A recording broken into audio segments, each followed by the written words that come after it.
Անցած շաբաթ դիմակավորված ԱԱԾ-ականները ձերբակալեցին երկու բլոգերների՝ Նարեկ Սամսոնյանին և Վազգեն Սաղաթելյանին։ Բարև ձեզ։ Ես Գևորգ Էմինտերյանս և Հովհաննես Իշխանյանը կամփոփենք անցած շաբաթվա իրադարձությունները։ Բարև ձեզ։ Ես կարծում եմ, որ անցած շաբաթվա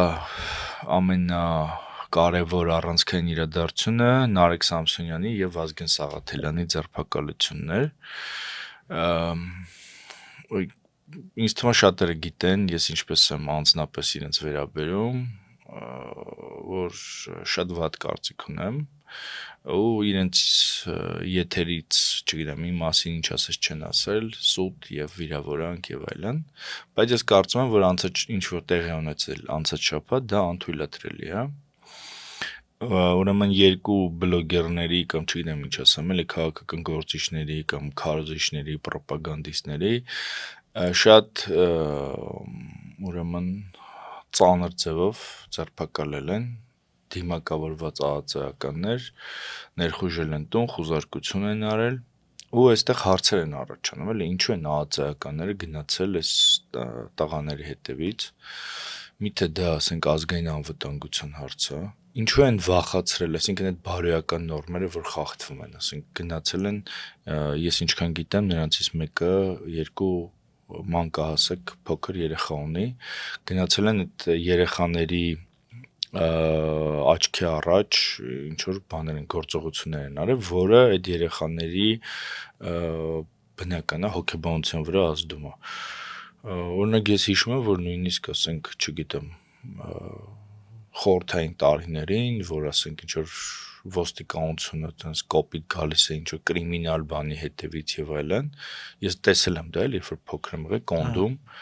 ասենք երեխաներին կանանց հանում էին դուրս, որ իրենք չնայեն այդ բաները, որտեվ ինչ որ բարոյական բաներ կային։ Հիմա ասենք թե Ալեն Սիմոնյանը կամ չգիտեմ ինչ որ մեկը հրահանգել է, որ գնացեք, ես իմ թևերը ոլորեք, ես նայեմ, հաճույք ստանամ, չգիտեմ ինչ անեմ բան, բայց այդ մարդիկ, որոնք դա անում են, իրենք չունեն արժանապատվություն, իրենք չունեն, ասենք, սպայի պատիվ կամ չգիտեմ ինչ եւ այլն, որ ոնց կարելի է դա անել երեխաների աչքի առաջ։ Եվ երկրորդ մասը այդ տեխնիկայի առգրավումն է, որ մտել են այդ անտիֆեյքի գրասենյակ եւ ինչ որ շտատիվներ են վերցրել, կամերաներ են վերցրել եւ այլն, որը ոչ մի ձևի ոչ մի կապ չի կարող ունենա այն բանի հետ, շինծու մեղադրանքի հետ, որը ներկայացված է, որ ասենք հայհոյել է դատի տուր վիրավորանքի համար դու գանք ուզի կամ չգիտեմ փոխհատուցում ուզի կամ չգիտեմ ինչ ուզի եւ այլն։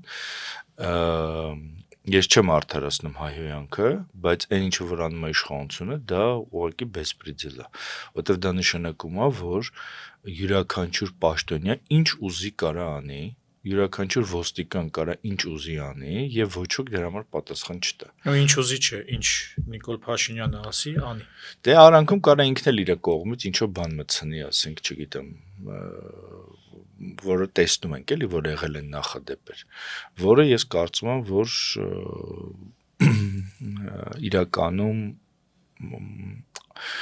այսպես հետադարձությունը ջնջող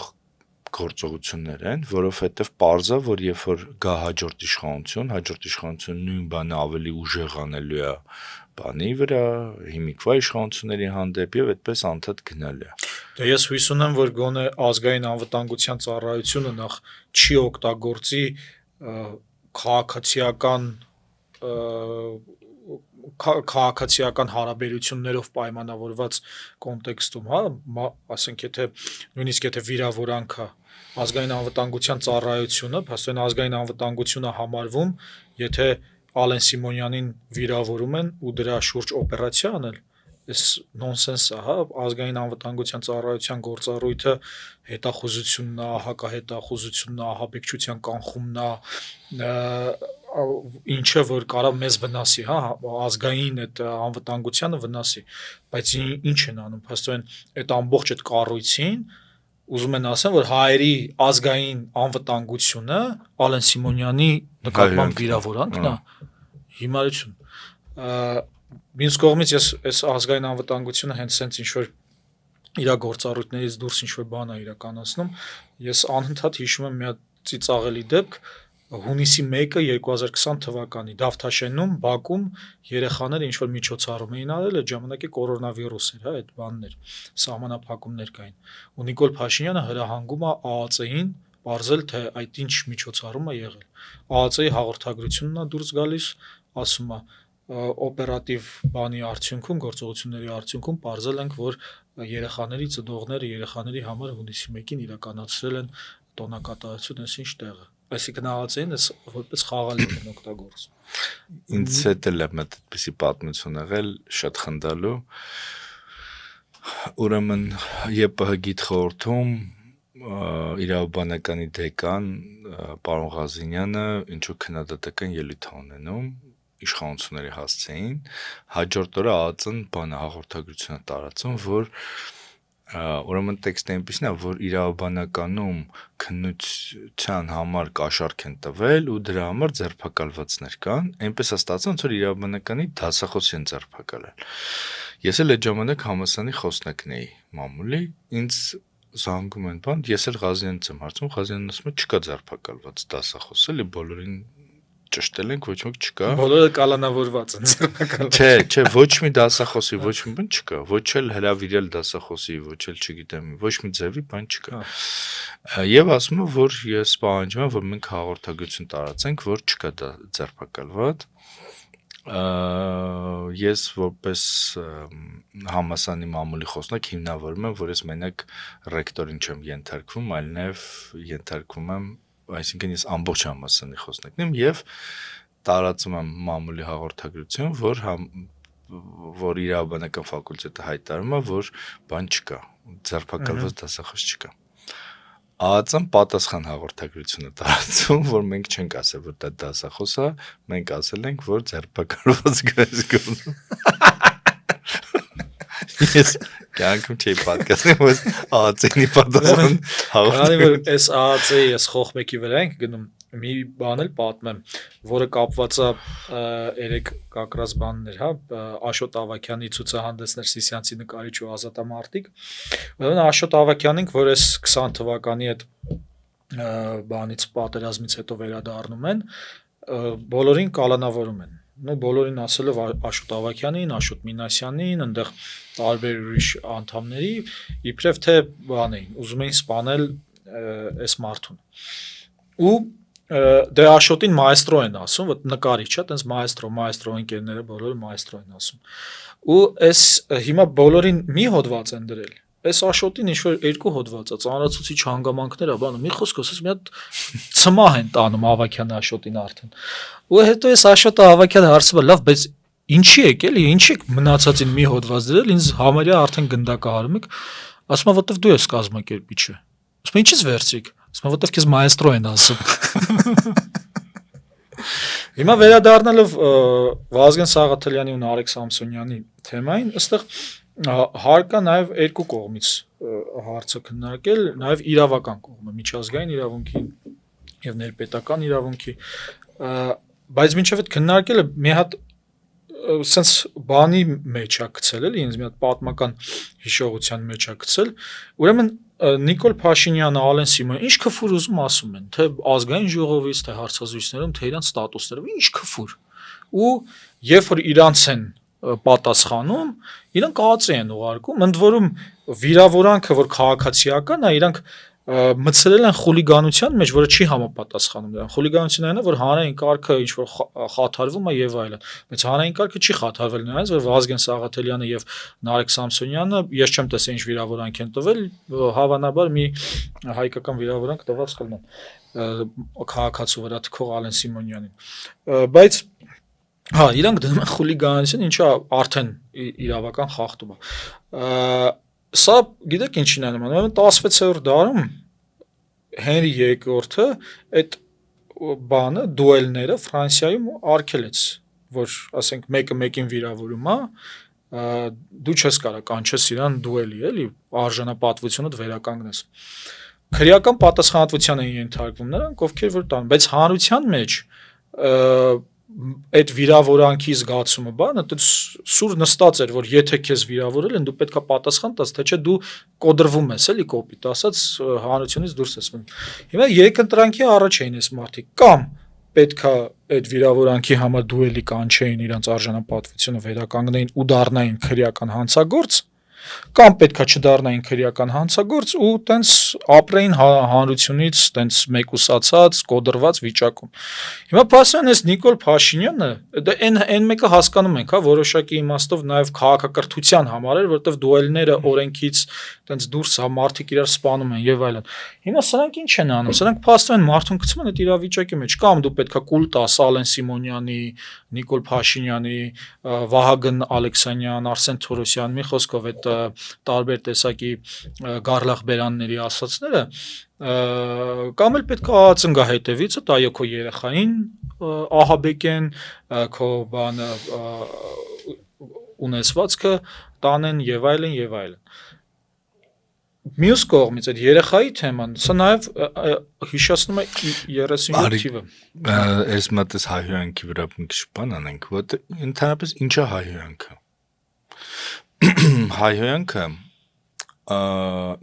նու մեր մշակույթում ոչ թե բանով էլի համաշխարհային բանով եմ ասում, այլ մեր մշակույթում դա հուսահատության վերջին ճիճն է։ Այսինքն երբ որ դու այլևս ոչինչ չես կարող անել, ոչինչ, դու ստիպված հայհոյում ես։ Դա սիգնալ է նրա, որ սա հուսահատություն է։ Ու օրինակ ասենք այս եթե այսպես սոցիալական բանը նայենք դրա, հայհոյանքը աղքատների մենաշնորհն է, որովհետև ասենք այդ, չգիտեմ, վայելքները, իշխանությունը, չգիտեմ ինչը եւ այլն միշտ մնում է հարուստներին, իսկ ի պատասխան դրա միակ, չգիտեմ ինչը մնում է հայհոյանքը, որով մարդը կարողանում է թեթևացնել իր վիճակը, չգիտեմ, իր ապրումները, չգիտեմ ինչը եւ այլն, կյանքից հետ մնալու բանը։ Օրինակ ես ինքս հրապարակային հայհոյանք հնչեցրել եմ ԵՊՀ ԿՊ-ական ռեկտոր Հովհաննես Հովհաննիսյանի հասցեին, իրան ինչի տղա եմ անվանել հրապարակային, ասել է, որ եթե չհիմնավորես քո ասածը, դու այս ինչի տղա ես։ Ինքը գնացել է դիմում է տվել ոստիկանություն, որ ես տեսել եմ դա այդ կամ մեղադրել է այդ գործով, որ ես բան եմ ապրումներ եմ ունեցել, խորը, ցավագին, չգիտեմ ինչ եւ այլն բան, եւ այլևս ոչ ոք, իր անկերներ, չգիտեմ մտերիմներ եւ այլն, կասկած չունի, որ ինքը այդ դեպքով ինչի տղա է։ Այսինքն ինքը դա հիմնավորել է ինքը։ Այդ իր գրածով ինքը դա հիմնավորել է, որ ինքը ոչ թե ինձ կանչել է, չգիտեմ, ոչ թե ինձ ինչ-որ բանը հարցրել կամ բան արել, այլ ինքը ինչը արել, հասկանում ես։ Հիմա ես չեմ ուզում սա շատ ընդարձակեմ այս թեման, որտեվ դրա չեմ ուզում մարդկանց ծանրաբեռնեմ էլի իմ անձնական պատմությունները, բայց ինչա հայհոյանք, ինքը իմաստուն է։ Հիմա երբ որ այդ հայհոյանքը իշխանությունը ուզում է մենաշնորհի, այսինքն ինքը ոչ միայն ուզում է վայելի, հարուստ լինի, իշխի եւ այլն, այլև ուզում է ունենա հայհոյանքի մենաշնորհ, դա բերել է շատ վատ հետևանքներ։ Այսինքն դա որ ասում են պորտել է մի տեղից, այո, դա բերելու է դրան։ Այսինքն իրենք հիմնավորում են, որ իրոք այդ հայհոյանքը իրենց համար ստեղծված բան է։ Իդեպ մի հատ բան եմ ուզում ասեմ, բոլորը կարծում են, որ ասենք այս ինչի տղա որ ասում են, դա վերաբերում է, դա հատկացուցիչ է, եւ այդ տղան պատկանում է բանին։ Այսինքն մորն է պատկանում, բայց իրական այդպես չի։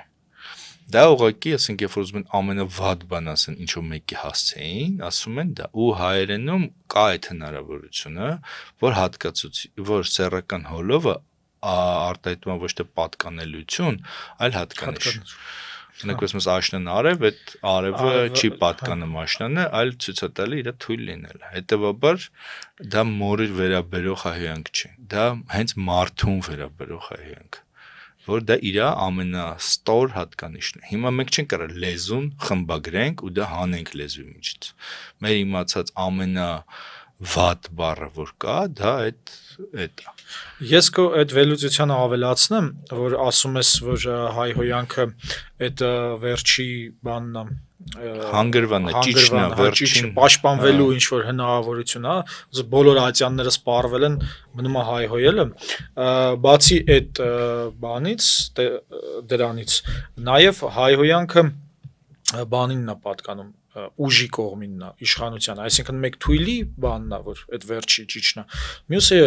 ուժինը, երբ որ ուզում է նվաստացնի իրանից թույլին, չէ՞։ Հիմա այս ուժ, երբ որ պատկանում է ուժին ու պետք է նվաստացնի այս թույլին, ինչա կոչվում ժողովրդավարությունը։ Ժողովրդավարությունը այն է, որպեսզի այս ուժեղը չկարողանա իր այդ ուժը օգտագործել թույլին նվաստացնելու համար, այսինքն դու ստեղծում ես հակակշիռներ, այնտեղ դատարանն է, չգիտեմ, օրենսդիր մարմինն է, հա, բան իրավապահ համակարգն է, հակակշռում մարդու իրավունքների պաշտպանի գրասենյակն է, այս հակակշիռները ստեղծում ես, որպեսզի նենց չլինի, որ ասենք գա ինչ-որ մի հատ Ալեն Սիմոնյան, թքի քաղաքացու վրա պատասխանատվության չենթարկվի, բայց երբ որ իրան պատասխանեն, մեկ էլ հանկարծ ինչ-որ այնտեղ ախր Հովանես ջան, ախր դա է խնդիրը, ասենք ոնց է հարուստը հայհոյում, դա նշանակում ենք հարուստ չի, ոնց է ուժեղը հայհոյում, պատկերացրու ուժեղը, ասենք ինչ-որ մեկը Bentley-ով կամ չգիտեմ ինչով միլիարդատեր է, շատ հեռու չգանք, մեր բանակում, երբ որ ես ծառայում էի, Մուրացկանը մոտենում է իրան, Մուրացկանը մոտենում է իրան, ասում է, ասենք 100 դրամ տո կամ 1000 դրամ տո, հա, ասենք տրամաբանակն է, որ ասենք այդ թանկ մեքենայի մեջ նստածը հայհոյի Մուրացկանը, բարոյական իմաստով տրամաբանական չի, կամ վիրավորի կամ ասելը փախիստեից եւ այլն, նա կարա հայհոյի, հասկանում ես, հա, մենք զուտ sense տրամաբանական բան, հիմա ես ինչ եմ ասում, երբ որ իշխանությունը հայհոյում է, դա իրական նշանակում է, որ ինքը ուժեղ չի, ու ինքը հարուստ չի, ինքը դա ուղղակի իր ինչ ժամանակավոր վիճակ է, ու ինքը ներքուստ այդպեսին չի, հասկանում ես ինչ եմ ասում, այդ բանի իմաստով այդ փիլիսոփայության իմաստով, հա, առաքինության իմաստով, հա, այդ տենց է, որ ասենք եթե դու ուժ ես, պետքա քեզ մի քիչ տենց զսպես, չէ՞։ Օրինակ Լևոն Տեր-Պետրոսյանն էլ էր տենց կարծում, որ 2020 թվականից հետո Ադրբեջանը անդադ առաջ էր գալիս, ինքը շատ զարմացել էր, ասում էր, բայց հաղթողը պետքա մեծահոգի լինի, նա չպետքա շարունակի առաջ գալ, բայց տենց չի, բանի կենթանական աշխարհում այդպես չի, ինչն է կոչվում քաղաքակրթությունը։ Քաղաքակրթությունը հենց այն է, որ հասկացել է, որ այդ ուժը սկսում է իրան արդեն դրսևորել բանից դուրս, մնացածի շահերից դուրս, ու սկսում է կարգավորել, օրենքներ ստեղծել, որ ուժեղը չճնշի թույլին։ Հիմա այդ Bentley-ովն է, թե ես ուրիշ օրինակ բերեմ իմ բանից փորձից։ Դեպ կներես, գիտես չէ՞, մտ այդպիսի տեսություն կա, որ Նապոլեոնի հիմնական պարտության հիմնական պատճառն այն է, որ ինքը իր թշնամին չէր ոչնչացնում։ Այսինքն հա ճակատամարտում հաղթում էր, հետո չէր ընկնում հետևի, ցեղը չէր կոտորում, չգիտեմ ինչ չէր անում եւ այլն։ Հա։ Ու դա բերեց նրան, որ երբ որ իր ոդկը քարին առավ, այդ բոլոր, այսպես ասած, աբիժնիկները իրաց բներից դուրս եկան ու ինքը կորցրեց ամեն ինչ։ Բայց եթե ինքը ոչնչացներ, ինքը կպահեր իշխանություն, բայց ինքը Նապոլեոն չէր լինի։ Այդպես բայց օրինակներ կան, որ երբ որ ինքը ոչնչացնում է բոլորին, բայց հետո ավելի դառը պատասխան է տալիս, օրինակ ֆաշիստական Գերմանիան։ Ինքը օրինակ ավելի դաժան պատասխան տվեց։ Բայց դրա հակառակ օրինակներ ունենք, ասենք Ալեքսանդր Մակեդոնացին ինքը չէր ոչնչացնում։ Ինքը Իրանով էր անում։ Իրանով էր անում, այսինքն դա շատ տարբեր կարա լինի, էլի ինձ թվում է բաները, պատճառները։ Մենք էլ օրինակ ադրբեջանցիներին հաղթեցինք, բայց չոչնչացրեցինք։ Դա ոնց որ դա բան եղավ։ Մենք մերը ոչնչացինք, մենք վերցրինք եւ Շուշին վառեցինք։ Գրավելուց հետո։ Ինչ էի ասում, բանի հետ կապված Վազգեն Սաղաթելի, հա, այդ ուժի հետ կապված նախ մի պարզ բան, հա, օրինակ իմ բանակում ծառայության ժամանակ սպաները ունեին գրեթե տոտալ իշխանություն զինվորների վրա ու շատ հաճախ իրանք իրենց այդ լիազորություններից անցնում էին, հայհոյում էին զինվորներին, նույնիսկ ես հիշում եմ, այսօր նոյեմբերի 17-ն է, չէ, 10, հա, չէ, 17-ը չի։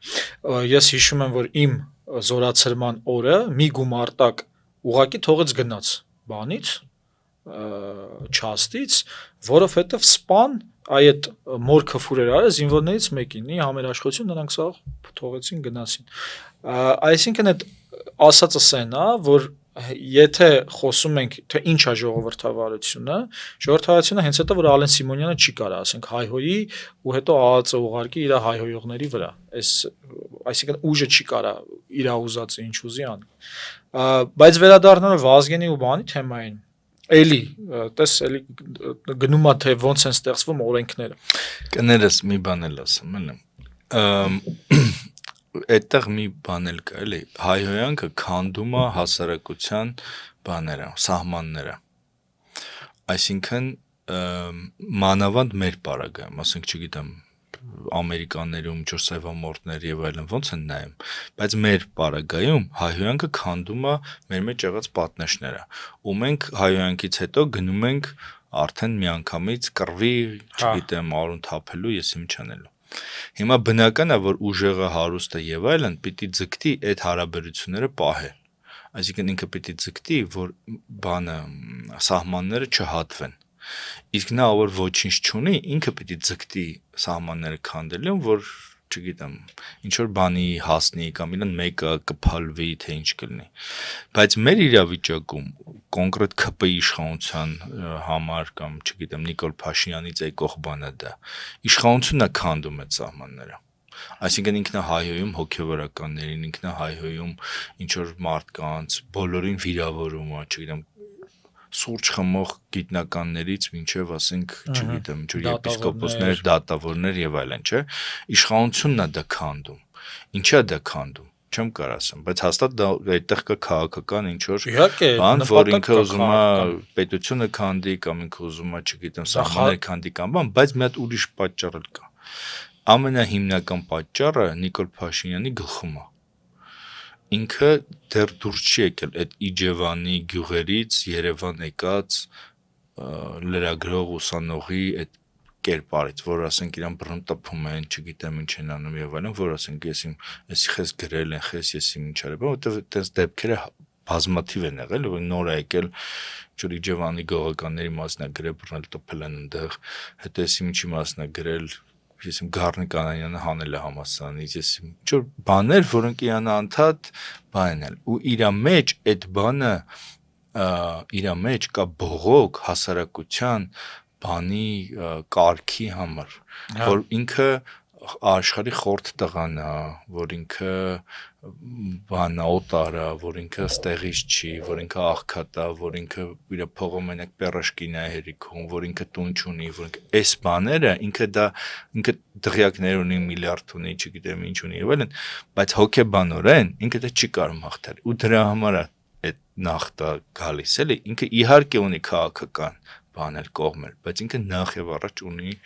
հոգեբանական ու դրանից հետեւում է որ եթե այս պահին թույլը կիրառում է հայհոյանքը որպես իր պաշտպանության վերջին միջոց ինքը հետո ձեռքա բերում այդ իրավապահ համակարգը այդ ամեն ինչը իր հայհոյանքի իրականացման համար այսինքն այն ժամանակ եթե մենակ ուներ թերթը հայհոյելու համար հետո ինքը ուժեղացավ օրինակ ես ասենք Լևոն Տեր-Պետրոսյանին Քոչարյանին եւ Սերժ Սարգսյանին հայհոյելուց չեմ պատկերացնում ասկոմս իրանց իրոք չեմ պատկերացնում շատ օրինակ պատկերացնում եմ Լևոն Տեր-Պետրոսյանի հայհոյանքները ավելի տենց ոսկեղենիկ հայերենով բան կա բան չէ հայհոյանքի մի ձևել կա ասենք Պապը Թորոնը տենց քաղցր գրվում է օրինակ այդպես բան պատկերացնում եմ այդ բանը բայց որ ասենք հայհոյել չեմ պատկերացնում որտեվ այդ մարդիկ գիտեն իրենք ով են ոնց են չգիտեմ ունեն այդ դիրքը էլի իրենց մեջ ունեն դա բայց այստեղ այդ խնդիրը դա է էլի երկրորդ թեման ես կարծում եմ որ ճիշտ ծանցը չփթվենց է մնացել Սերժ Սարգսյանի Ռոբերտ Քոչարյանի հարցազրույցներն են որ անցած շաբաթ ես եւ Ավետիքը չենք հասցրել Սերժ Սարգսյանի հարցազրույցը նայենք բայց հիմա հասցրել եմ ճիշտ ասած այնտեղ ու իհարկե նաեւ այս Վազգենի Նարեկի ձերբակալությունը թույլ չի տալիս որ շատ բաց անդրադառնանք եւ մանրամասնենք եւ նաեւ ճիշտ ասած որ Ավետիքը չի եկել այսօր էդ էլ իր հերթին բայց ես կարծում եմ որ այդտեղ մի քանի բան կա որ պետք է անպայման ասել էլի ուրեմն երրորդ նախագահը նախ ինչ որ բաներ կա, որ նախ սա բոլորին է վերաբերում, էլի բոլոր նախկին նախագահներին, որ իրենք սուրբ են, իրենք ոչ մի սխալ չեն արել, իրենք ոչ մի վրիպում չեն ունեցել եւ այլն, բայց դա ախր զուտ բան իմաստով, տակտիկական իմաստով եւ այլն, դա ծիծաղելի է ուղղակի, էլի, այսինքն պարզ է, որ եթե օրինակ դու ինձ նեղացած ես, ես քո սպասումները չեմ արդարացել, ինչ որ բան չեմ արել, ես գիտեմ, չէ, ինչի չեմ արել։ Ես պիտի քեզ ասեմ Հովանես ջան, կներես, այս ինչ որ բանը որ արել էի, դա սխալ եմ արել կամ դա կարայի ավելի լավ անեի, չգիտեմ ինչ անեի։ Ու իրենք ունեն այդ հնարավորությունը, այսինքն իրենք շատ լավ գիտեն, չէ, ինչ են արել։ Եվ կարան ասեն, որ այս բանը սխալ են կարել, այս բանը, այս մարդը չպետք է մշակույթի նախարարներ, ես չգիտեմ ինչեր չորնի գագոնով, որ ասենք հյուսիս հարավ ղեկավարեր կամ էսի ինչ ղեկավարեր եւ այլն, եւ մենք դրա համար դա մեր եղել է կադրային քաղաքականություն, այս մարդը մեզ քծնել է կամ այս մարդու մասին sense կարծիք ենք ունեցել, որը բոլորին էլ վերաբերում է, այսինքն մենք էլ որ ասենք հետ ենք նայում, միշտ տեսնում ենք, չէ, մարդիկ, որոնք մեր կողքին են եղել, բայց սխալ բան են եղել, որ սուտ են խոսել, չենք հասկացել կամ ինչ են արել, ու դա շատ բնական է։ Ու երբ որ դու դա ասում ես, դու վստահությամբ բան ես ուզում, էլի մարդկանց, որ մարդիկ քեզ բան տան։ Հիմա օրինակ ասենք Երևանում, Հայաստանում այս ավտովթարների բանը որ կա, ասենք ամեն տարի այնքան մարդ է զոհվում, ինչքան ասենք Արցախյան պատերազմի ժամանակ 44 օրյա ժամանակ է զոհվել։ Ամեն տարի այդտենց մի հատ թիվ է գալի։ Ինչի է դա այդտենց։ Որովհետև 20 տարի, 30 տարի, չգիտեմ 40 տարի պրավա ստացել են միայն փողով։ Ոչ ոք չգնացել քննության, փողը տվել է սկզբում $100, հետո $150, հետո $200, հետո չգիտեմ 200,000 եւ այլն։ Հիմա էլ կա հաստատ փողով պրավա, մտնում են ինչ-որ կոմենտներում գրում են, որ ծախում ենք, չգիտեմ ինչ ենք անում, ես իմ այսքան այնքան եւ այլն։ Հիմա բայց ամեն դեպքում հիմա գնում ես քննություն ես հանձնում։ Այն ժամանակ չէր կարա գներ քննություն հանձներ։ Ուղղակի չկար այդ հնարավորությունը։ Ավտոդեպրոցը գնում էիր, ասում են այսքան փող տու, այս ինչ օրը գնա մռու նկարվի ստացի։ Հիմա օրինակ այդ դրա համար ով է պատասխան տու։ Հիմա ասենք տեղի ունեցող process-ը, չէ, տվել են, ասենք, չգիտեմ, 500,000 պրավա, այդ 500,000-ի 450,000 տվել են փողով։ Ինչի է դրա համար ոչ ոք չի ասում, որ ասենք, գիտեք, այս տարեկան այսքան մարդ է զոհվում, մենք մի քիչ տեղ մեղավոր ենք։ Ասենք ԱԱԾ-ն մեզ զեկուցել է, մենք բանտեղ չենք դրել կամ ես իմով փողեր աշխատում, ես ինչի դա չեն անում։ Կա չէ մեղավորություն, բայց հիմա լավ, եկեք սրա վրա շատ բան չանենք։ Ուզում ասեմ դա միայն բանով չի որոշվում, էլի այնպիսի տպավորություն է մոտ, որ ոնց ասենք ինչքան Նիկոլ Փաշինյան ասենք, չգիտեմ ինչ է, ասենք սարսափելի է վատն է, ես իմ հայանք չտամ էլ։ Վաղա տնգաստը։ Բայց մենք ունենք հին տեխնիկա, որը դրել ենք հին տեխնիկա է։ Եթե կարելի է ես մի հատ այդ բանի մասն եմ ուզում էլի մի հատ անդրադառնանք, թե ինչի չեն ընդունում իրենց նախկին սխալները։ Իմ կարծիքով սենց է, որովհետև առաջնորդության տեսակետից քաղաքական առաջնորդության ավելի կենթանաբանական նայենք, հա, այս ամեն ինչը ու մեզ մի հատ դնենք իրանց հետևորդների կոշիկների մեջ, ոչ թե իրանցից դուրս ինչ որ ակնկալիքներ ունեցող։ Ես հիշում եմ բանի հարցազրույցը Դեյվիդ Ֆրոստի հարցազրույցը Ռիչարդ Նիքսոնի հետ։ Նու ես այդ ժամանակ ծնված չէի, հետո եմ էլի տեսել։ Ու դե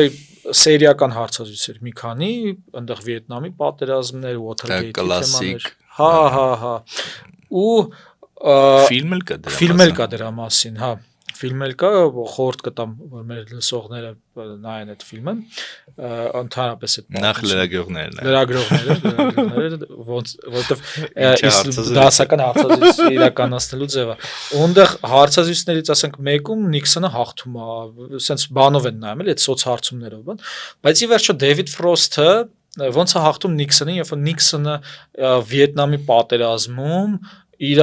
մեղավորությունն է ընդունում։ Ու ասում է I put them with the sword, ասում է ստվեցի նրանց ոնց որ թուր ու նրանք հաճույքով սկսեցին խոխողել, հա, and they put it with the relish ու դա ոնց որ Նիքսոնի քաղաքական կյանքի ավարտն էր ինքը խոստովանում է իր սխալը ու դրա համար եմ ես անընդհատ հետո զուգահեռ պրոյեկցիա անում մյուս քաղաքական գործիչներին որ քաղաքականության հարաբերությունները անձնական հարաբերությունների պես չի, որտեղ դու կարող ես այդպես քո սխալը ընդունել եւ դրանով ավարտվի, որովհետեւ քո որոշման տակ դու ունես բաներ, հետևորդներ։ Եվ երբ դու թուլություն ես ցույց տալիս, այդ հետևորդների մոտ դու այդ առաջնորդական այդ հետևորդների մոտ այդ բնազդը առաջնորդի հետևից գնալ, այտենց մարում է։ Նու սա ին տպավորությունն է, թե ինչի է։ Ես համաձայն չեմ քեզ հետ Հովանեսյան, հիմա ասեմ ինչու էլ եմ։ Ուրեմն կա այդտեղ իհարկե կա նաև հասարակության մեղավորությունը, որովհետև մենք ապրում ենք մի միջավայրում, որի ծնունդ են այդ մեր առաջնորդները ու իրանք նաև կրում են այդ բաները, էլի հասարակական տրամադրություններ։ Ասենք ինչ որ մեկը փողոցում մեքենան քշում ես դեմդ կտրում է։ Դու իրեն սիգնալ ես տալի, ասում ես ես իմիջ, ինքը մի հատ մունատ է գալի միշտ։ Մի բան անպայման ասում է, դες չի լինում, որ ասենք ինչ որ շատ քիչ են այն մարդիկ, որոնք ասենք ինչ որ ձևի, ասենք ձեռով, չգիտեմ, ներողություն են խնդրում կամ ասում են կաներես կամ չգիտեմ ինչ է բան։ Այդ սխալ ընդունելու բանը մեր հասարակության մեջ չկա, ոչ ոք իր սխալը չի ընդունում։ Ասենք համասարան դեկանները, ասենք ընդունել են, ես իմ 80 թվին, 85 թվին, ասենք բան ծաղկող ֆակուլտետ, չգիտեմ ինչ բան, հետո 20 տարի իշխել են, ղեկավարել են եւ այլն, ամայացրել, ցամաքացրել ես ինչ են արել, բայց իրան որ հարցնես, ասենք դու ինչ ես էր, կասի ես ոնց, ես մեծ դեկան եմ, 20 տարի եղել եմ դեկան։ Հիմա այս պահը, որ ոչ ոք չի ընդունում իր սխալը, ոչ ոք բան չի, որտեվ դա համարվում է ինձ թվում է դա կովկասյան բան է, որ ասենք տղամարդը էմոցիա չպիտի ցույց տա, որ տղամարդը սխալ պիտի չընդունի, էշի պես պիտի տանի առաջ էսի միջանի բան, նո չգիտեմ, ինձ թվում է դա ավելի շատ կովկասյան բան է, որտեվ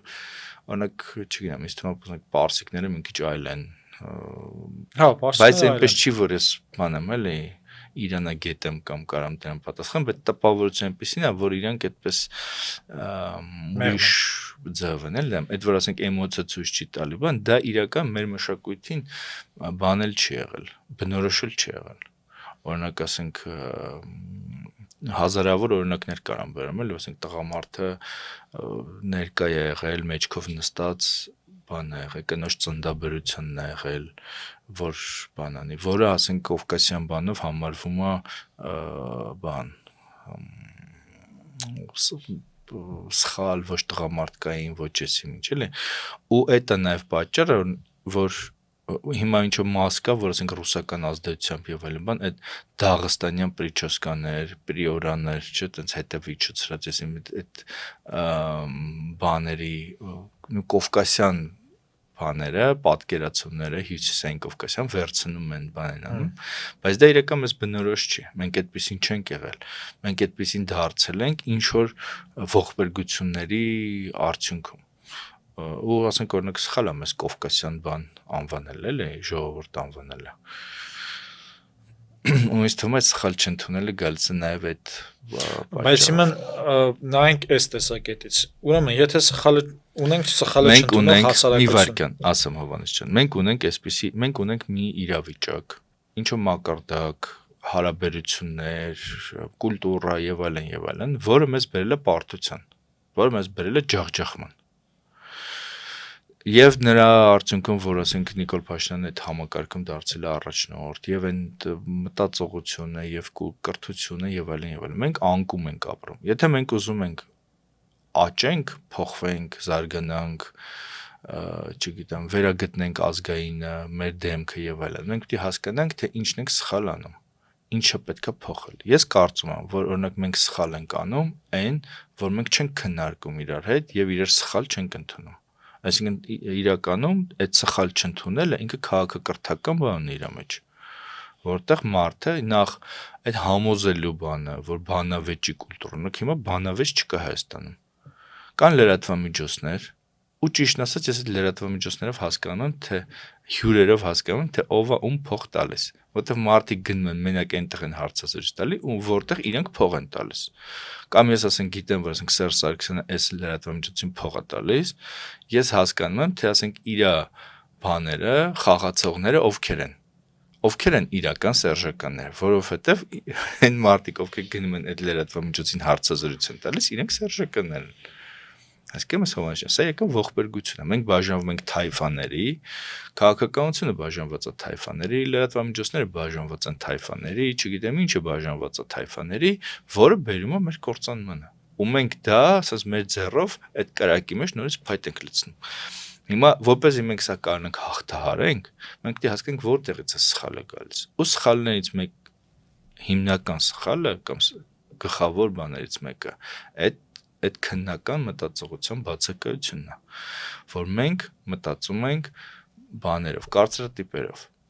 Այսինքն նախագահը միշտ ճիշտ է, առաջնորդը միշտ բանը, հայրն է, պապն է, չգիտեմ ինչն է, եւ ես վստահ եմ, որ քաղաքական խմբավորումների կուսակցություն անվանենք,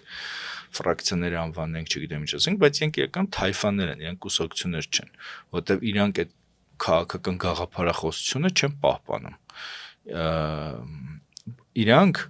իրանց մեջ չեն կարող ասեն, որ ասենք, պարոն նախագահ, պարոն չգիտեմ ինչ, եկեք մա սրան այս ձևով նայենք, ինչ եք ասենք, այս մարդուն չգիտեմ ինչ անում, կամ եկեք այս բանը փոխենք եւ այլ։ Իրենք դա չեն կարողանում անել, որտեվ այդ ներքին քննարկումը բացակայում է։ Նույնիսկ անպատկերացնելի է։ Դե ես չեմ կարող ասեմ, որտեվ չեմ եղել իրանց ներքին քննարկումներում, որ կարողանամ Իդեպ օրինակ այդ առումով ամենացնցող բանն է, որ այդ ԿՊ-ում Նիկոլին դեմ էին քվեարկել։ Իր առաջադրմանը դեմերը ինչ է եղել։ Չեմ հիշում։ Մի 7 դեմեր է ժամանակ լիներ, հիմա SMS-ով ամեն ինչ կատարում։ Բայց չեն ժամանակ չէ վերջին համագումարի ժամանակ 7 դեմեր։ Համագումարի ժամանակ։ Դե երևի հիմա արդեն փորձում է գտնի ովքեր են այդ 7 դեմերը եւ չկան իրենք։ Եվ բացահայտի նրանց սեռական կողմը նշումը։ Բայց տես, եթե մենք ունենք այդպիսի հասարակարգ, որտեղ ենթադրենք սխալները չեն ընդունում, չէ՞։ Ու այդ հասարակարգը բնականաբար ձգտում է ինչ-որ առաջնորդի։ Հիմա եթե այդ հասարակարգում սխալը ընդունելը պագոնները ընկնել է նշանակում։ Եթե առաջնորդը սխալը ընդունում է, այդ հասարակարգի համար պագոնները գցում է։ Այսինքն տրամաբանական շղթան թե ինչի կարա առաջնորդը չընդունի իր մեղքերը։ Ես ստեղ եմ տեսնում։ Հիմա ոնց մյուս կողմից ոնց դա փոխվի Հովանես ջան։ Չէ, ինձ պետք չի դա փոխվի։ Ինձ այսինքն մնա այդպես ով ինչ ասում է, տենց շարունակում ասել։ Ժամանակ, եթե մենք գիտենք, որ այդպես է, որ առաջնորդը մեկը չի ընդունել իր սխալը, Լևոն Տեր-Պետրոսյանը իր սխալը 2007 թվականին միակ ընդունած էր, որ բանը կներեք, որ Ռոբերտ Քոչարյանին, ասենք լավ էլի, ասենք մենք գիտենք թե իրական սխալները որոնք էին էլի, բայց ամեն դեպքում երբ որ մենք արդեն գիտենք որ այդպես է, էտա բայց անկեղծ հիմա դու Լևոն Տեր-Պետրոսյանը ոնց կընդուներ, եթե ինքը ասենք անկեղծ բացատրեր իր կարծիքով իր սխալները։ Գիտեք ինչ է լինելու դրանից հետո, երբ որ սխալ։ Նայեք, կան հակաքոչարյանականներ, չէ՞։ Հիմա Քոչարյանը ենթադրենք կամ Սերժ Սարգսյանը կան հակասերժական Սերժ Սարգսյանականներ եւ դասակել են դրոշ։ Ասելու են, տեսակ, մենք ասում ենք, դա հակառակորդ քաղաքական ուժը վերցնելու է իր ռոպագանդա, իր քարոզչա միջոցի համար օգտագործի, կամ նույն Վազգեն Սաղադելյանը եւ Նարեկ Սամսոնյանը։ Մի պահ պատկերացնենք, որ իրենց հակառակորդները ընդունեն սխալը։ Ենթադրենք, ով ունեն հակառակորդ, բանը։ Ենթադրենք Նիկոլ Փաշինյանը։ Դա իրենք այնքան են բանալ։ Ես ճիշտ ասած այդտեղ օրինակ կբերեի, այդտեղ օրինակ ես կարծում եմ, որ իրենց արածը անընդունելի է, էլի, ինչը որ ընդհանրապես հանրային դաշտում անում են Նարեկն ու Վազգենը։ Հա, ինձ համար էլ անընդունելի։ Ես օրինակ, քանի որ ես ազգը պատկերացնում եմ ընտանիք, ու երբ որ դու ընտանիքում հայհոյանք ես մտցնում, միայն հայհոյանք չէ։ Ես հիշում եմ օրինակ Ջիջի Խաչատուրը Գրիգորյան, երբ որ Արցախում էր շրջափակման ժամանակ, թե շրջափակումից առաջ էր, բայց շրջափակման ժամանակ եղավ։ Իրենք սկսեցին վարկաբեկել Խաչատուր Գրիգորյանին, թե որովհետև ինքը 2018 թվականին համերաշխ է եղել այս գործողությունների հետ։ Հա, ես էլ եմ եղել, լիքը մարդ է եղել, որովհետև այն ժամանակվա անարդարությունը ուրիշ էր, ինչից հա օգտվեցին այս ուժերը։ Բայց մարդը այս պահին մեր բոլորիս իրավունքների համար գտնվում է Արցախում, բացի նրանից, որ մենք ուժեղացնենք այդ մարդկանց, որոնք Արցախում են, ես ուրիշ բան չեմ տեսնում։ Այդտեղ ես ուրիշ բան ասեմ, այդտեղ շատ են հիմա ասում մենք հասկանում ենք, գիտեինք եւ այլն։ Ես ճիշտ ասած ես էլ եմ շատ թեականորեն վերաբերվել Նիկոլ Փաշինյանի իշխանությանը, որովհետեւ ես մտածել եմ ինքը լրագրող է, ինքը չի հասկանում, ինքը չի կարող այդպես թիմ հավաքի եւ այլն։ Ինքը զերպարտիչ է։ Զերպարտիչ է, չգիտեմ ինչա, թուլություններ ունի, իր վրա 1000 հատ կոմպրոմատ կա, եսի ինչ կա եւ այլն։ Այդ ամեն ինչը ես մտածել եմ եւ այնպես չի որ ես ողջավորված եմ եղել էլ իրանով, բայց ես կարծում եմ որ սրիկայական բան կա նրա մեջ, որ դու տեսնես ամբողջ ժողովուրդը ողջավորված դուրսը, չգիտեմ, պարում է, երգում է եւ այլն, ու դու դա համարես բան, չգիտեմ, տխրես դրանց։ Դրա մեջ ու բանանը պիտակավորես այդ մարդը ինձ համար խնդալու էր, որ ասենք ասֆալտի վրա խորոված են սարքում, ես մտածում եմ, ասենք այս գեղացիները միշտ երազել են գան ասֆալտի վրա բանեն, հիմա այս առիթից օգտվում են եկել ասֆալտի վրա ինչ որ բաներ կան, որ մտածում ես, ասում ես, չգիտեմ, օրինակ պրոսպեկտում չի գալիս այս բան անել, ես իմ բան, բայց դու չես կարող չողջևոր, այդ ողջևորության ալիքը չի կարող քեզ չփոխանցել, նշանակում է, որ հասարակության բոլոր շերտերը այդ պահին համերաշխ էին, որտեղ եւ խորովածանողը եւ քննադատողը, որ խորոված է անում, միասին մի նպատակի համար էին։ Ստեղծվել էր համերաշխություն։ Եվ մեր խնդիրը նորից այդ համերաշխությունը։ Ինչու մարդիկ ես եմ ասեմ, որ ինչու մարդիկ ասում են, որ ոնց դուք բան եք արել ամոթ ձեզ եւ այլն, ես էլ ճիշտ ես հակառակն եմ կարծում։ Այսինքն նույնիսկ ու դա ճիշտ ասած նաեւ Սերժ Սարգսյանի բանն է, Սերժ Սարգսյանն բանի ում ֆիլմն էր դա հեղափոխության մասին։ Կարծեմ Ռաֆի Հովանեսյան տղաներ չի նկարել։ Հա, You Will Never Walk Alone։ Հա, ինչ որ ես ինչ էր, հա, Կարին։ Հա, ինքը այդտեղ հարցազրույց է տալի, պատմում է ինչ որ բանը կադրերի համար խաղարկային շախմատ է խաղում, չգիտեմ ինչ ամսած, ինչ որ խաղարկային մասել կա էլ ինքը որ դերասանություն անում եւ այլն, բայց դա նշանակում որ ինքն էլ է դա բան ունեցել այդպես ողջավորության պահոնից է։ Օրինակ պատմում եմ, որ այդպես հուշ կա, որ Ռոբերտ Քոչարյանի առաջին երթմնակալության ժամանակ, որին ներկա եղել Լևոն Տեր-Պետրոսյանը, ինքը ասես ողջավորված դուրս եկել, սկսել է քայլել փողոցով եւ այլն, այդպեսի հուշ կա։ Ասես այդնով քայլել է եւ այլն, որ լավ բան արել եւ իշխանությունը բայց հիմա ոչ ոք դրա մասին չի հիշում էլի եւ ոչ ողջավորվածություն կար նրանց մոտ, ովքեր Նիկոլ Փաշինյանին դեռևս ճանաչում էին 90-ականների վերջ 2000-ների սկիզբ 98 թվականի մասին։ Ահա Ռոբերտ Քոչարյանի առաջին ընտրության մասին, երբ որ իր բան ինագուրացիան էր եւ այդպես բոլոր քաղաքական ողջ սպեկտրը ներկա է դրան ու դրան ներկա էր նաեւ Լևոն Տեր-Պետրոսյանը։ Հետո արդեն սկսեցին ինչ որ բաներ անել, որ բան սրան չհրավիրենք, նրան եսի միշտ չանենք եւ այլն, որը ճղճիմության բանն է, էլի գագաթնակ։ Օրինակ ես հիշում եմ բանը, որ բանակի ես իմ քանի ամյակներ կարծեմ 2007 թիվներ Վազգեն Մանուկյանի չէին հրավիրել բանակի բանին եւ Սերժ Սարգսյանի հարցին բա ինչու չեք հրավիրել, ասես նա ով ա որ հրավիրենք նա եսի ինչա եւ այլն, որը ասենք հիմն եւ շատ սխալ բաներ էլի, ինչու փոխադարձ բաներ գնաց, որ տեղեկ չի եղել, տեղեկ ա եղել եսի ինչու, որը իրական օրինակ ես որպես քաղաքացի դրան շատ վատ եմ վերաբերվել։ Ու ես օրինակ դու ասում ես որ մարդիկ կօգտվեն դրանից, եթե իրանք ընդունեն իրանց սխալը, բայց ես էլ կարող եմ ասել, որ լիքը մարդ էլ կսկսի իրենց աջակցել։ Եվ դա քաղաքական կապիտալ չի տա, այդ աջակցությունը։ Ես համակրանք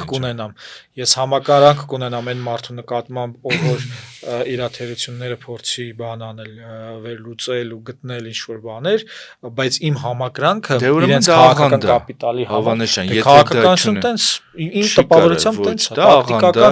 տակտիկական խաղերի բաներ, լևոնականներ կան Քոչարյաններ, կան Սերժականներ, կան Նիկոլականներ։ Հիմա նայ։ Լևոնականները ինչի կան։ Նիկոլը եթե եթերում մարդել ուտի, կշարունակե մնալ Նիկոլական, չէ՞։ Նույնը բոլորն է վերաբերում։ Նույն ձև Լևոնականներ, նույն ձև Քոչարյաններ, Սերժականներ։ Եվ եթե դու ինչ տարբերություն։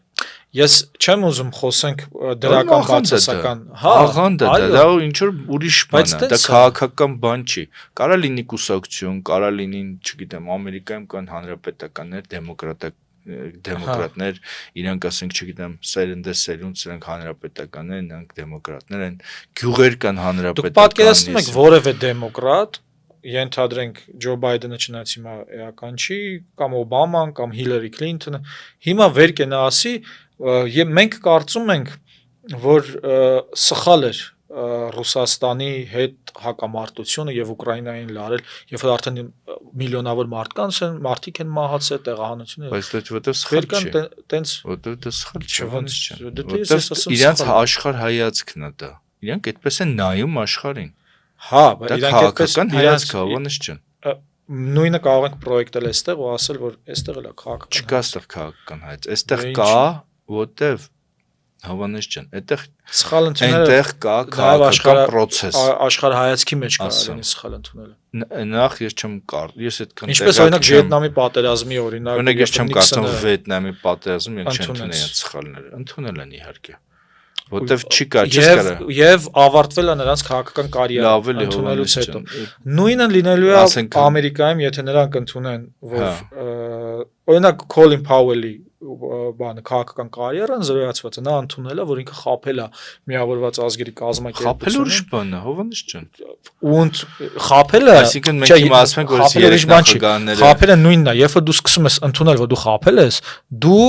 ընդունում ես, որ սխալ ես։ Խաբելը ուրիշ բան է։ Նույնից եմ կրկնում։ Երբ դու բացահայտում ես, որ դու խաբել ես,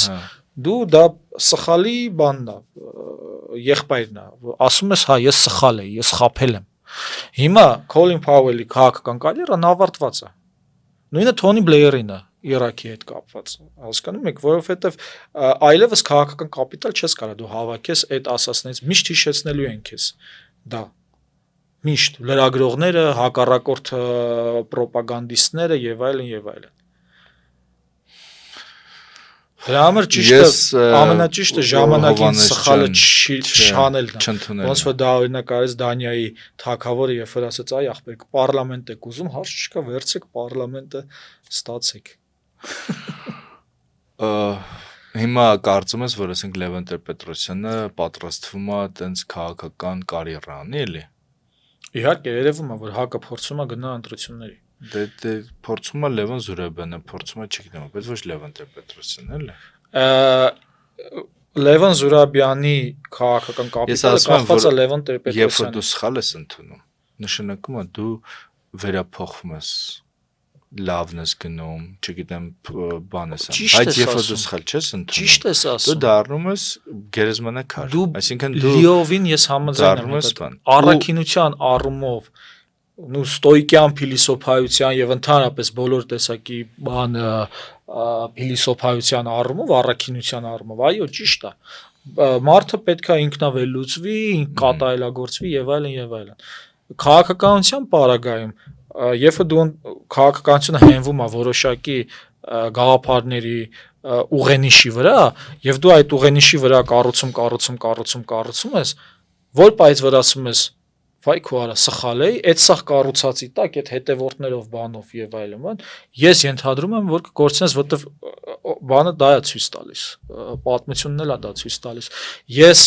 կհամակրեմ այդ մարդուն, բայց այդ ընթացքում, որ ինքը տենց կառուցել է, ինքը կորցնի։ Օրինակ պատկերացրեք Լևոն Տեր-Պետրոսյանը Ղարաբաղ ասելով եկավ, հետո ինքը չասեց ես սխալվել եմ։ Բոլորն է Ղարաբաղ ասելով։ Չասեց ես սխալվել եմ, պարզապես սկսեց փոխել քաղաքականությունը։ Իսկ եթե ասել Ժորժ ջան, ես սխալվել եմ, ես պետքա հեռանամ քաղաքականությունից, որովհետև ես ասում եի Ղարաբաղ միացում, հիմա ասում եմ ինքնավարություն եւ այլն եւ այլն։ Բայց չի ասում ես սխալվել եմ։ 96 թվականի ընտրությունները չի ասում ես սխալվել եմ, ասել եմ, բայց դու ճիշտ ես ասում, առաքինության տեսակետից լիովին այտենց պետք է։ Ես չեմ կարող հավատալ մարդուն, որը չի ընդունում իր սխալները։ Որտեւ ինքը չեմ կարող խափի ու հիմա մենք տեսնում ենք, օրինակ ասենք Նիկոլ Փաշինյանը շաբաթ ասել է, որ ինչ են կարել 8 միլիարդը, զենք են կարել։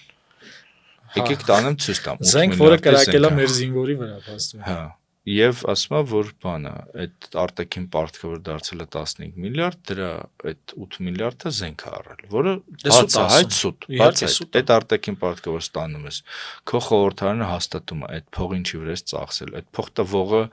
հաստատում է, դա ինչ ես անելու, չգիտեմ 1000 ու մի ինստանցիաներով անցնում է եւ այլն, ինքը ասենք վերականում ասում է, որ մենք դա փող ենք առել, զենք ենք առել, ու այն կարգի, որ ասենք նույնիսկ ԿՊ-ական падգամավորներն են դրանից նեղվում եւ ասում են, որ դա իրականում բերել է հնայի աճի, ես ինչ որ արժեք հստեղծվել, ես ինչ եղել եւ այլն, բայց ինքը չի ամաչում, ասենք ինչքան եթե խաղաղության զենքը ինչի տա պետք իր ասածը չի ասենք սուտ հիմա դու ասում ես սուտ խոսելը սխալ ընդունելու պես բան է, չէ, բայց օրինակ դա ինձ ներվայնացնում է, որտեվ չի կարող ինձ արդեն չէ, որտեվ այնքան է արել, որ դա սուտ խոսելը ընդհանրապես պիտի լինի շատ խիստ պատժելի բան, որը մեր հասարակության մեջ չկա, այսինքն եթե դու կարողանում ես ասենք սուտ խոսել, ասենք կնոջդ խափել, ծնողիդ խափել, ես իմ հարկայինի խափել, ես իմ խափել, այդ ուրեմն դու խելացի ես, որտեվ օրինակ մի հատ բան կար, ասում ես սուտ խոսելը դժվար բան է, պիտի կարողանաս ուղղակի այնքան լինի, որ կարողանաս, չգիտեմ, ինչ է, բայց դա շատ կարևոր, դա հակահասարակական բան է, օրինակ մեզ անդադ բան են անում, ներշնչում են, որ եթե ասենք հայ է ու մի հատ ուրիշ ազգ, դու այդ ուրիշ ազգի հետ բան արա, գործընկերություններ, բան, որտեվ հայը քեզ կարա խափի, այդ խափելը հայերի մեջ նստած բան է։ Հիմա դրանից ավելի հակահասարակական բան ինչ կարա լինի։ Այսինքն եթե մենք բոլորս գնանք սկսենք ուրիշ ազգերի հետ համագործակցել, էլ որտեղ է լինելու հայ ժողովուրդը կամ հայ ազգը, չէ՞։ Հիմա հետեւաբար դրա դեմը պետքա առնել։ Ումից է պետք սկսել առնելը։ Պետք է պատժել առաջին հերթին հանրային դեմքերի, որոնք սուտ են խոսում։ Դա պիտի լինի կարմիր գիծ, եթե մարդը սուտ է խոսում, ինքը պիտի պատժվի։ Այսինքն պետք է, ասենք, չգիտեմ, Ալեն Սիմոնյանին կանչել, ասել թքի մի հատ իրա վրա։ Ես իմում կանչել, ասել հայերի մասնագիտական բաներ կան, չէ՞, որակներ կան, ոչ իրանց լավ չի կարող թքի։ Հիմա եթե այդ կարմիր գիծը չի գծվում, նշանակում է բոլորը կարող սուտ խոսան։ Հա, եթե վարչապետը զրպարտիչ է, ատելության խոսք տարածող է, այո, բոլորը կարող ու տենց հասարակություն ստեղծեց։ Օրինակ ասենք 44 սերիայի ժամանակ, չէ՞։ Մարտիկ Արծուն Հովանեսյանը 44 օր խաբել է բոլորին։ Բայց ոչ ոք վիրավորված չի նրանից, որ իրան խաբել են։ Հա, ես վիրավորված եմ։ Շատ քիչ մարդիկ լավ է։ Ես դրա համար իրանք բոլորը, որտեվ նախ մի կողմից այդ քաղցր սուտը դառը ճշմարտությունից ավելի հաճելի բան է միշտ։ Ու նաև դա է պատճառը, որ հիմա էլ հայտնվում են քաղաքական գործիչներ, որոնք խոսում են Արցախի մասին։ Ու դա դառնում է մի հատ երկրորդ բան։ Այսինքն երկրորդ սերիան, հա, սուտա դառնում։ Երկրորդ սերիան, հա։ Ես չեմ կասկածում, որ կան մարդիկ, ովքեր մտածում են, աշխատում են եւ այլն, հա, տեսնում են, այո, չեմ կասկածում, բայց իրականում այս երկրորդ մարդիկ ավելի վտանգավոր են, քան Նիկոլ Փաշինյանը։ Օրինակ կան կուսակցություններ, որոնք հանդես են գալիս ազգային դիրքերից, իբր իրենք ազգային են, եսի ինչ են եւ այլն, չէ, բայց իրանք, ասենք, մտածում են միայն փողի մասին, մտածում են միայն եսի ինչի մասին, ունեցել են իշխանություն, ինչ են արել եւ այլն։ Եվ կա Նիկոլ Փաշինյան, որը ասում է, որ ինչ ազգային, ինչ եսի ինչ կա, պիտի փող բերի, եթե արվեստի գործը եսի ինչը փող չի աշխատում, եթե պետք է ծախել, հանձնել, եսի ինչ անել եւ այլն։ Չէ, շատ པարզ մարդ ասում է։ Հիմա այն առաջինը, որը իբր տես վեհ գաղափարներ, բան, մի հատ էլ Գարեգին Նեժդե, մի հատ էլ եսի ինչ եւ այլն, ասես ճանաչներ են կպցնում, իբր իրենք ազգային լուրջ գործիչներ են եւ այլն, դրանք իրական ավելի վտանգավոր են, քան այն մարդիկ, որոնք ուղիղ ասում են, որ սա մեզ չի հետաքրքրում, մեզ հետաքրքրում է փողը, Միջանցքը կարա փող բերի, եկեք հանձնենք դա թուրքերին, ես իմ ինչը կարա փող բերի, հանձնենք ռուսներին, ես իմ ինչը կարա ինչ ով որտեղից ինչ ունի, հանձնենք իրան, մենակ փող ունեն։ Իրանք պակաս վտանգավոր են, քան այն թաքնված մարդիկ, որոնք իրականում այդպես էլ անում էին ու կանեն էլի ենթադրելի է, որտեվ իրանք չեն ընդունում իրանք սխալը։ Ես կարծում եմ, դա շատ լուրջ խնդիր է։ Բայց եթե իրանց խնդիրը նպատակը փողն է եւ եթե իրանց քայլերը վերում է արդյունքի, այսինքն փող ստանում են, ուրեմն իրանց ներսում, իրանց հոգու ներսում իրանք սխալ չեն թույլ տվել, որովհետև իրանք խափում էին ու հասան արդյունքի, փողի։ Սխալ չեն սխալվել ու շարունակել են նույն խառնվածքով։ Ասեմ, բայց այն ուրեմն իրանք ավելի ազնիվ են, քան նրանք։ Նիկոլենք ավելի ազնիվ են։ Ուղղակի իրանք խափելով եկան։ Այս չէին կարա ի սկզբանե ասեին մենք գալիս ենք փողի համար, որ Արցախը հանձնենք, չգիտեմ, սաղ ինչ փողի համար չէ, բայց այդ նյութական բանը միշտ էլ երևացել է։ Այդ նյութականը չի երևացել։ Չէ, որովհետև հոգևոր բան ես տեսել։ Ասեմ, որովհետև շատերը իմ նախկին ընկերներն են ու այնուամենայնիվ որոշակի հավատալիքներ ունեին, ասենք ժողովրդական սկզբունքների, մարդու իրավունքների պաշտպանության եւ այլն, sense այդ երիտասարդական այդ վեհ գաղափարներով էին տոգորված ու բնականաբար տենց մի Արի ես ուրիշ օրինակ բերեմ, էլի, արի ուրիշ օրինակ բերեմ։ Կյանքներ տեսնում, ասենք իրանց աշխատանքը։ Արի ուրիշ օրինակ բերեմ։ Ուրեմն կար Արայք Հարությունյան, որը պացիֆիստ էր։ Այսինքն ինքը էս հիմիկվա, աշխատակազմի ինքը պացիֆիստ էր։ Ինքը ասենք երբեք չի ասել, որ ասենք բանակը պետքա ուժեղացնել, չգիտեմ ինչը պետքա ինչ անել, ու իր հայացքները երևում են այդ պացիֆիստական։ Ու իհարկե ասենք, չգիտեմ, այդ դավաճանությունը, չգիտեմ ինչը բան, այդպես բաներ չէր երևում։ Բայց դա էլ ես չեմ կարել ասեմ, դա կա թե չկա, դա պետք է ինչ որ համակարգեր աշխատեն, որ դա ասեն։ Պացիֆիզմը ինքը վատ բան չի։ Բայց կային, օրինակ Արմեն Փամբուկչյան կար, փոխքաղաքապետը հիմա, եւ կար բանը, Վիլենը, Նավակ Ճոճողը, որոնք իբր ռազմականացված բան էին, ասում էին, որ նույն չգիտեմ իրենք երբ են իրար միացել կամ ինչա, բայց իրենք այսպես ռազմական բաներ են ասում, որ բանակը նավատորմ պիտի ունենանք, ծով ելք պիտի ունենանք, չգիտեմ ինչ պիտի ունենանք եւ այլն։ Հիմա իրականում ասենք Արայք Հարությունից ինչ կարելի է հարցնել, ոչ մի բան։ Որտեւ ինքը ոնց որ ինչ որ ասում էր, ինքը դա անում է։ Ինքը իհարկե չէր ասում, որ ասենք եկեք Արցախը տանք, չգիտեմ ինչ անենք եւ այլն, բայց դա էլ ճիշտ ասած իմ մեջ շատ մեծ հարց է։ Ու ոչ ոք դրան չի պատասխանում։ Ու ես ասենք ով պատերազմի մասնակիցը մոտ է եղել եւ այլն, ես ասեմ դու տեսնում ես բաներ, գործողություններ, որոնք արվում էին Արցախը հանձնելու համար։ Թե եղել է պարտություն գտնել են, կերել են, հետո փոխել են իրանց, չգիտեմ ինչը, որովհետեւ այլ ճանապարհ չի եղել եւ Հայաստանի համար եւ իրանց համար։ Ու եւ ճիշտ ասած ոչ մի բարձրաստիճան դեմքից կամ հրամանատարից, որ փոքր կամ մեծ, ես այդպես բան չեմ տեսել, որ լսել եմ, որ ասենք կար կոնֆլիկտ, Քոչարյանը ասում էր ուրիշ բան, իրանք ասում են ուրիշ բան, հենց Արցախում։ Ասում ինչ էր ասում, ասում էր մի կռվեք, ասում էր չէ, ասում էր սենց կռվեք։ Ասում էր Նիկոլ, ասում էր սենց կռվեք։ Ասում տարբերություն դա էր։ Ասում են ինչ հրամանատարներ կային, որ ասենք բան էին անում, Քոչարյանն էին աջակցում, ինչ հրամանատարներ կային, որ բան էին, հիմա այստեղ խնդալու չի։ Այսինքն ինչ է, պատերազմ, որտեղ կան, ասենք, ինչ որ բաներ, թիմեր, որոնք որոշում են, թե ոնց կռվեն կամ ինչ անեն։ Ես կարծում եմ, որ իրական պարտության պատճառը մեր մեջ եղած թշնամանքն է։ Դե հա, ու այդ թշնամանքը ոնց տեսնում ենք դիտավորյալ է ներում, ոնց է հիմա եկեղեցի մեջ թշնամանքն։ Իդեպ մի հատ կարևոր բան ասեմ, իմ հետ հարցազրույցում, դա ես ամսած փառասիրաբար ասեմ, էլի։ Խնդրեմ Փառասիրությունը իմ սիրած մեղքերից է։ Բան advokat դիավոլի մեջ։ Числавия. Мой самый любимый грех։ Ուրեմն բանը կոմանդոսը ասում էր, մի անգամ ասեց, որ մարտի 1-ի հիմքերը դրվել են Շուշիում։ Շուշի գրավման ժամանակ ինքը իհարկե ասես լրիվ չբացեց, բայց ես դա հասկացա այն իմաստով, որ այնտեղ բան կա, չդրվակ կա, որ հայկական հրետանին կրակել է հայկական բանի վրա, ջոկատի վրա, որովհետև այդ ջոկատը դաշնակցական էր, իսկ այդ հրետանին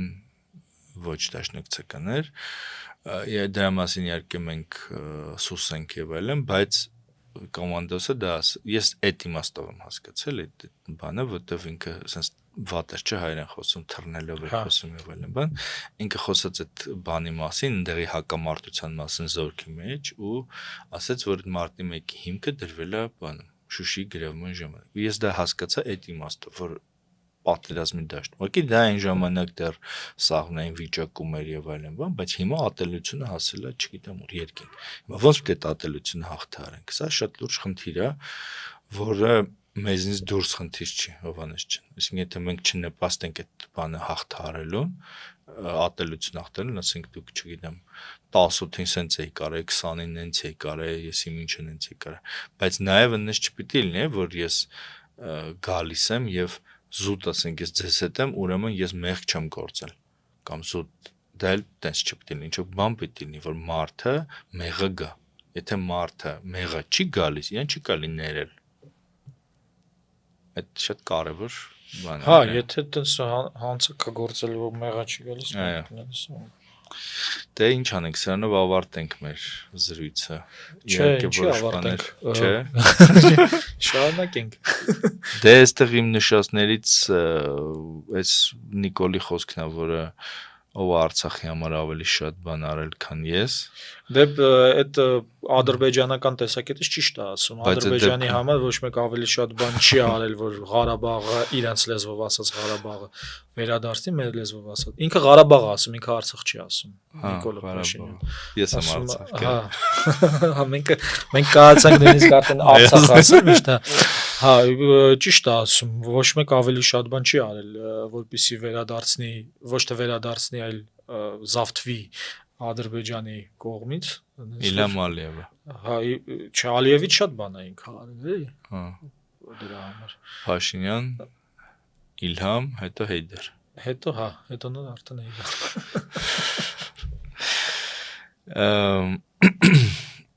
Մի կետ էլ կա, որ ես ուզում եմ խոսել, բայց սա ճիշտ ասած, չգիտեմ, էլի քաղաքական բան չի, բայց ես կարծում եմ, որ այստեղ շատ լուրջ վտանգներ կան, այն է, որ պատրաստվում են ներմուծել Հայաստան հետադարձ հիպոթեկի համակարգը, այդպիսի խոսակցություններ, ինչ որ բաներ կան,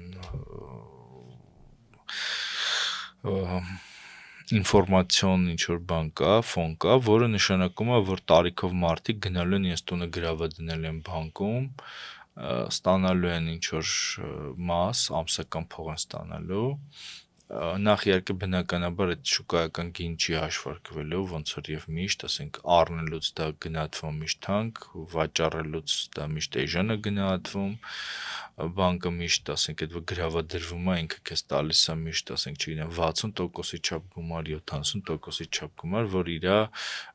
էժան արագ վաճառելու դեպքում իսկ ավելի քիչ էլի բանի էժան արագ վաճառելու դեպքում ինքը հանկարծ վնաս չկրի։ Ու հիմա այս հետադարձ հիպոթեկը դա ես կարծում եմ, որ սա անընդունելի բան է, որովհետև ինքը դառնալու է մարդկանց ունեցվածքը խլելու միջոց, նոր բան է դառնալու, որ խորամանկ ձև է, որ հատկապես հաշվի առնելով, որ կենտրոնում համեղ պատառներ կան, որոնք տեսանք բան են, չէ, շենքամոլ են, օրինակ առավոտին 30 տարվա իրանց տարածքից հանեցին, գրավեցին այդ տարածքը, անընդհատ ինչ-որտեղ կոնսերվատորիան են ուզում հանեն, ակադեմիան են հանում, շենքեր են պետք, Հովանավանքը գողացան եկեղեցուց։ Միշտ։ Դե հիմա միշտ չգիտեմ, բայց ամեն դեպքում սեփականության հա, բան Հյուսիսային պողոտան կարանք հիշենք այդ մարդկանց որտեղից օտարում էին եւ այլն, բայց հիմա զարգանում է ձևերը։ Այդ ակադեմիան միշտ էլ մարդկանց բանի մեջ է եղել, ու միշտ էլ, ասենք, ակադեմիան կեսից տենց խլել են, կտրտել են, ես իմ չեն արել, շենքեր են սարքել, ես իմ չեն արել։ Այդ շատ շուտվան է։ Դե հիմա էս էլ բանն է, upgrade-ն է։ Հա, կատարյալ տարբերակն է։ Քանի որ իդեպ մի բան ասեմ, օրինակ ասում են, որ Նիկոլ Փաշինյանը թույլ իշխանություն է, չէ՞, թույլ է։ Չգիտեմ։ Օրինակ Լևոն Տեր-Պետրոսյանն է ուժեղ, թե Նիկոլ Փաշինյանը։ Այն ժամանակ, էլ ասենք Լևոն Տեր-Պետրոսյանը 96-ին եղել ավելի ուժեղ, 95-ին, թե Լևոն Պետրոսյանի ժամանակ թևեր կային, այսինքն Վազգեն Սարգսյան, Վանո Սիրադարյան։ Այսպես պարզ բան ասեմ, Լևոն Պետրոսյանը չի կարացել ակադեմիան փակի, Նիկոլ Փաշինյանը 1-1 փակեց։ Ու ոչ մի բողոք, ոչ մի բան, ոչ մի դժգոհություն, սիրուն համաձայնվել են, որ հունվարի 1-ից էլ չեն լինելու։ Մի հատ ձեն լսում ես բողոքի։ Անհայտ է ինչա լինելու։ Իրանք էլ չգիտեն ինչա լինելու։ Անցնում են ուղիղ ԿԳՄՍ-ի ղեկավարության տակ, նախագահությունը դառնում է ՀԿ, զուտ խորհրդատվական մարմին, այլևս գիտական բան չունենալու, ինչ որ բան խորհուրդներ տալու, իրենք ստեղծել են իրենց ակադեմիա, բայց ակադեմիկոսների փողը տալու են։ Իդեպ այդ ակադեմիկոսների ընտրությունն էլ մի 10 տարի արդեն չի լինում, որտես մեռն գնան դրանք։ Իրանք չեն բողոքում դրանց, իրանք ես փողը ստանում են, իրենց դիվիժնին ունեն, չգիտեմ, իրենց շենքեր ունեն, եսիմ ինչ ունեն, իսկ այս ինստիտուտները անհայտ է ինչ են, բայց մի հատ ծպտուն չկա։ Մեկը մի հատ ծպտուն չի անում։ Բայց եւ Լևոնի ժամանակ կհել են դուս կբան կանեն։ Ասում են, որ Լևոն Տեր-Պետրոսյանը ասել է, որ էս էլի խոսակցությունը ես գիտեմ, էլի, որ ասել է, որ երկու բան կա, որոնք բան են անձեռմխել են, էլ որ չես կարող մոտենաս իրանց, մեկը եկեղեցին է, մյուսը ակադեմիան։ Չէ, եկեղեցին է ու ակադեմիան։ Բայց հիմա մենք տեսնում ենք, որ Նիկոլ Փաշինյանը երկուսի վրա էլ հարձակվել է։ Մեկը լրիվ արդեն ժամանակ մենք նաև ունենք անձեռմխելի բանակը, որի վրա հարձակվեց հերոսների ինստիտուտը, զոհվածների ծնողները, լիքը բաներ ունենք, որ սա այդ բաները հասարակության համակերպությունը ապահովող այդ տաբուները այտենց վերածվում։ Ոնես ջան, սև շորերով կանանց քաշքշել են միշտ։ Օրինակ, չգիտեմ, հիշում ես թե չես հիշում, բայց Գրետա Մայրիկը, Վազգեն Սարգսյանի մայրը, Բաղրամյան 26-ի դիմաց հացադուլ էր անում, թե նստածույց էր անում եւ այլն, շատ երկար ժամանակ։ Հա, հիշում եմ։ Դուրսը նստած էր ու Քոչյան իրեն չէր ընդունում։ Հա, հիշում եմ։ Օրինակ դա բան էր։ Չէ, մի վայրկյան, այստեղ տարբերություն կա իմ ասացի ու այդ օրինակ դրանից մի վայրկյան, այդ որ ասում ես, որ սևազգեստ մայրերը, այդ սևազգեստ մայրերի նսեմացումը շատ դժվար ասել, երբ է սկսել։ Իսկ երբևէ Ռոբերտ Քոչարյանը կամ Սերժ Սարգսյանը որպես առաջնորդ երկրի թթու վիրավորական խոսք ասել են, չէ, քֆուր չեն տվել, դուք չեն եկել թքել վրեկները ու դրա համար հասարակության մեջ մնացել է, բայց քաշքշել են։ Օրինակ եթե հիշում ես առաջին կադրերը, որ ասում քաշքշել են, այդ ժամանակ հանրությունը համախմբվել է այդ քաշքշողի դեմ ու բան արել։ Հիմա Նիկոլ Փաշինյանը հասկանալով, որ դա էներգիա է գեներացնում մարդկանց, որովհետև կա զոհվածի ծնող հասկացություն եւ միշտ դրա շուրջ, երբ որ կպնում ես, մարդիկ համախմբում են։ Ինքը ասում է, ինչ անեմ, եկեք այդ զոհվածի ծնող հասկացությունը, որ տենց էներգիա է գեներացնում, բաժան անեմ եւ Գայանե ինչան էր չեմ հիշում այդ դատավարությունը, որ դա Աշոտիկի օպերացիա, վարկաբեկել իրան, տանել, դատել եւ այլն բանման, ինքը ոնց է հանրության մեջ արդեն բթացնում է այդ համախմբվածության զգացումը զոհվածի ծնողի հանդեպ, որտեղ ասում է դե մի բան անում են էլի, այս ինչ ձևի մարդ է, բանը Աշոտիկին առևանգել է, բան արել, այսինքն այդ վեհ զգացումներն է ինքը կոտրում հանրության մոտ։ Սերժ Սարգսյան, Ռոբերտ Քոչարյան եւ Լևոն Տեր-Պետրոսյանն էլ իրենք երբեք այդ վեհ զգացման դեմ չեն աշխատել։ Նիկոլ Փաշինյանի արածը այդ կոնտեքստում պետքա վերլուծել։ Ես ճիշտ ասած այդ ֆիլմը չեմ նայել։ Որ ֆիլմը։ Ու կարծում եմ, որ բայց խնդրել եմ լրագրողների, որ նայեն դա բացատրեն։ Պատերազմից հետո դուրս եկավ Սևազգեստ կանայք ֆիլմը, որը կոմեդիա է։ Ես ճիշտինս չեմ կարծի գնամ նայեմ, բայց ես կարծում եմ, որ այդ տեխնոլոգիա, դու շատ ճիշտ ես ասում, այդ դա տեխնոլոգիա է, որը կիրառում է, ու չէր կարա մի հատ ասենք X ռեժիսոր դա հասկանար ու այդպիսի վերնագիր դներ։ Այդ վերնագիրը արվել է, ճիշտ ասած չգիտեմ ով է ռեժիսորը, բայց այդ վերնագիրը, որ Սևազգեստ կանայք ու դա կոմեդիա է, ես կարծում եմ, որ դա չի կարա պատահական լինել։ Ինձ էլ է թվում, հա։ Ես մի քանի լրագրողների խնդրել եմ, որ դրա մասին անդրադառնան, նայեն, խոսեն եւ այլն, իսկ պատմեն, բայց որևէ հոդաբաշխ բան չեմ ստացել, բացատրություն դրա, ինչ է դա Սևազգեստ։ Վերնագիրը ինչով է պայմանավորված։ Կանք նայենք, մի օր քննարկենք։ Այգի կարող է ես չդիմանամ։ Մեռնեմ։ Հիմա ինչ անդրադառնանք ասա։ Եթե կարելի է նաև անդրադառնանք Աշոտ Ավագյանի ցուցահանդեսին, Դե դու խոսեցիր ընթացքում, ես հա, կա մտածեցի։ այդ մայստրոյի պահը ասելու համար էր։ Մեր ջուրն է ավարտվել։ Իմիջիայլոց Աշոտ Ավագյանի ջուրն էլ 3 ավարտվեց, վերջին կաթիլները հադրութից բերած, դե ինքը բան էր, պատերազմից հետո այս վերջին այդ դեպրեսիայի մեջ ամիսներ անց այդ իր զինվորական պայուսակը դատարկում էր ու տեսնում է, որ այդ բանի զինվորական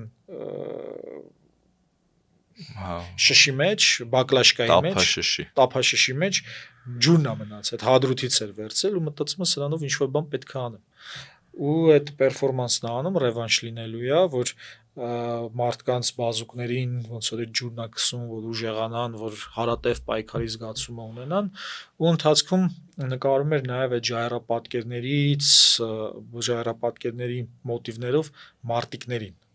Հիմա այդ ժայռապատկերները այդ Ուխտասարի այդ Սիսյանի ամբողջությամբ Ադրբեջանի վերահսկողության տակ են, եթե մինչև Նիկոլ Կարային գնայինք տեսնեինք, հիմա չենք կարա։ Ու նաև Աղավնոյից ենք քարբերում, երբ որ հանձնում էին Աղավնոն, այդ ժամանակ քարբերեցինք ու որպես այդ գրավված լինելու փշալարերով փակեցինք ու նոյեմբերի 14-ին Լաթիթյուդ ցուցասրահում այդ Աշոտ Ավագյանի ցուցահանդեսներ, այդ 17 գեղանկարների, որոնցից 2-ը նվիրված էր Բաքվի պատանդներին, հա, ու այդ քարներ, այդ ցուցահանդես բանից պերֆորմանսներից ջուրներ ու հետաքրքիրը որն է այս պարագայում ինձ ուր է տանում էլի ես Աշոտի գործը, եթե վերացարկվեմ ազգային այդ գաղափարներից, ընդհանրապես միշտ եկող սերունդը արվեստագետների հակամարտության մեջ է նախորդ արվեստագետների բանի հետ, թեմաների հետ, հա, միշտ մյուսին սկսում է հակասել ու կռիվներ են լինում, տենց ոնց է զարգանում։ Բայց չասես, որ դեմ ես դրան։ Չէ, դա ինքը բնական process է, չեմ կարող դեմ լինեմ, չէ։ Բայց կան տենց գրականագետներ բաներ, որ չէ, մենք դի համերաշխել ենք բան դա։ Չէ, դա զարգացում չի լինի, համ պիտի կռվեն։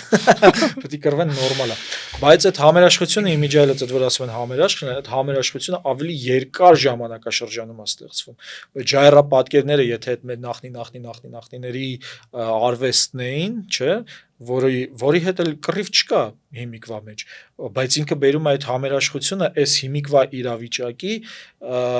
մեր այս աղետների հետ կապելով նախկինի հետ ու ստեղծելով այդ համընդհանուր բանը հարատև պայքարի գաղափարը այն այսինքն Աշոտ Ավագյանը այսօրվա 8000 տարի առաջվա արվեստագետի հետ համագործակցելով, որի անունը մենք չգիտենք, բայց ինքը ոնց որ ժեստն է անում ու այն տեխնոլոգիան իրան քարերի վրա են նկարում, ինքը բերում է կտավի վրա, այսինքն այդ համերաշխությունը ստեղծում է ապացուցելու, որ կյանքը հարատև պայքար է։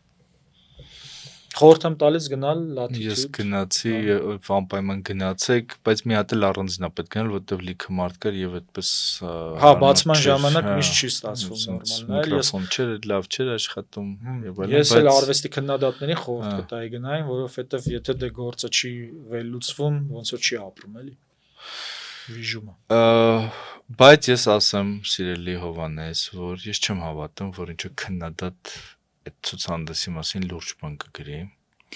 որովհետև մեր քննադատությունը, չէ, մեր քննադատությունը արվեստի ինչը որ կա, ինքը էլի այդպես թայֆայական բանի տրամաբանության մեջ է, որ ասենք այս ինչու թայֆաների է բաժանված, այս թայֆաները, այն թայֆաները եւ այլն, ու իրենք օրինակ կա այսպես ամենամեծ թայֆաները, դրանք ապաքաղաքական թայֆաներն են, որոնք ինչ որ ծաղիկներ, սեր, գարուն, աշուն, եսի ինչ բաներ ու ասենք ամեն շաբաթ ինչ որ ցուցահանդես է բացվում, ելույթներ են ունենում, եսի ինչեր եւ այլն։ Իսկ Աշոտի ցուցահանդեսին հիմնականում քաղաքական ինչ որ դեմքեր կային, իր մարտական ընկերները կային, ինչ որ բաներ կային եւ այլն, որոնք Դե Աշոտը նաև դաշնակցական չեն խոսը դրա մասին։ Իդեպ այդ շատ հետաքրքիր տեսություն կար, որը ժամանակին բանն էր, Սաշ կար, Մելքոնյան, չգիտեմ եմ ասել լսել, չէ, ինքը իր վիդեոները կան, այդ ես վիդեոները եմ տեսել, որ այդ ասում է, որ խրամատային մտավորականություն պիտի լինի, էլի, բանով, բայց ինքը դա ասում է 2000-ականներին որպես նկարիչ, որը դուրս է եկել սխրամատից, բայց այնուամենայնիվ, օրինակ հենց Ռոբերտ Քոչյանի իշխանության ժամանակ պալատական մտավորականներ, այսինքն այն նկարիչներ, ովքեր չեն գնացել պատերազմի, ովքեր այսպես բան էին, ինտերնացիոնալ էին, եսի ինչ են եւ այլն, իրանք խաղից հանեցին այն բոլոր մարդկանց, ովքեր մասնակցել էին պատերազմի, այդ տղաները, որոնք սովետի ժամանակ ոնց որ մարգինալ էին, զենք էին հայթայթում, գնում էին սահման էին պահում եւ այլն, իրենք հետո էլի մնացին մարգինալ, հետո էլի բան, որտեվ այդ մարդիկ, որոնք այդ ազգային իրաց մեջ այնքան ուժեղա, որ կռվում են ինչ-որ բանի համար եւ այլն, իրենք հետո էլ իշխանության համար ոչ նպատակահարմար դեմքեր են։ Օրինակ ասենք Սաշի մասին երբեք համեկը ֆիլմ չի նկարի, երբեք։ Մենակ պիտի չգնամ, իր բարեկամները կան իշխանության, որ ինչ որ բան լինի, էլի։ Կամ էլ մկան պիտի գա իշխանության։ Դե նախտեք մկան որ գա իշխանության, Սաշի մասին նկարի։ Հա։ Սրանով ավարտենք շաբաթվա ամփոփումը։ Սիրելի հետևորդներ, շնորհակալություն, որ մեզ հետևում եք։ Հիշեցնեմ, որ դուք դիտում եք Խորագիր հաղորդաշարը, ես եւ Հովհաննես Իշխանյանը ամփոփեցինք շաբաթը։ Հուսանք, որ մի շաբաթ 3-ով կլինենք, Ավետիքն էլ քերոփեն մեզ կմիանա։ Այդպես կհանդիպենք մի շաբաթ։ Ստեսություն։ Ստեսություն։ Հա։